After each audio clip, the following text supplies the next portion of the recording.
Hello बच्चों, let's read the question. The question says, accidentally chewing on a stray fragment of aluminum foil can cause a tooth pain if the aluminum comes in the contact with the amalgam filling. The filling of an alloy of silver, tin, mercury act as cathode. On a tiny galvanic cell, the aluminum behaves as a anode. As the anode, the saliva serves as the electrolyte. When the aluminum and filling come in the contact, the electric current passes through the aluminum to the filling, which is sensed by a nerve in the tooth. The aluminum is oxidized at the anode and O2 is reduced to the water at cathode. यहाँ पे हमको इन दोनों के Al+3 से Al के लिए जो potential है वो -1.66 और इसके लिए 1.22 दिया गया है. Then the standard reduction potential of the reaction हमको बताना है.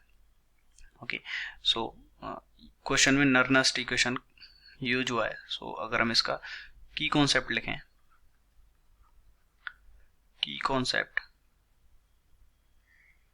तो वो क्या हो जाएगा, standard reduction potential. Standard reduction potential.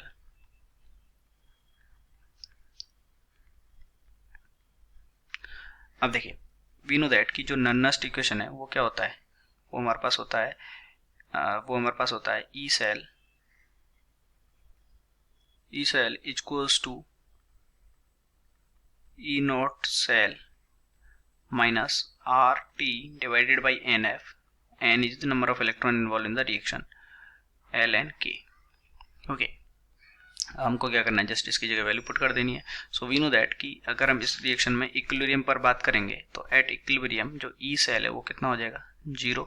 सो अगर ये 0 हो जाता है तो यहाँ से हमारे पास स्टैंडर्ड पूछा है हमको क्वेश्चन में, तो ई नॉट सेल वो कितना आ जाएगा, RT अपॉन N. एन आप देखेंगे इसमें सिर्फ एक इलेक्ट्रॉन इन्वॉल्व है, so upon F L N K इस रिएक्शन के लिए कितना हो जाएगा, क्योंकि H2O तो लिक्विड में है तो इसका कोई इफेक्ट आएगा नहीं, तो यहाँ से कितना आ जाएगा हाइड्रोजन की वजह से P of H2 to the power 1/2 into OH minus की कंसंट्रेशन.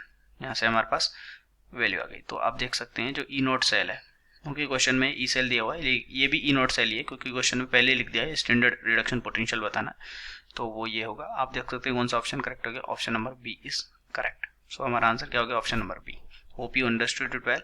Best of luck.